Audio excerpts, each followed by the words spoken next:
Lafını senden çok sevdim, sen niye sevebilmedin ya? Aldın yollara beni gittin, attığın adlara beni gittin. Yokmuş sende itibar.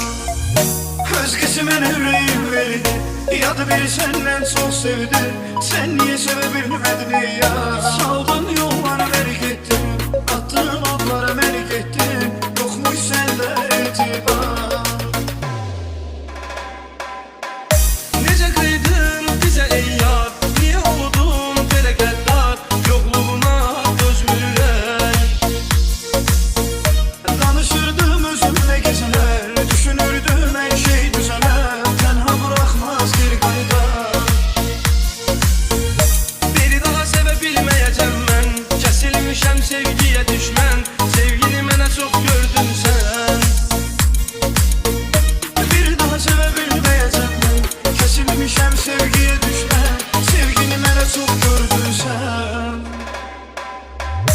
Özgəsi mənə ürəyin verdi, yadı biri səndən çox sevdi.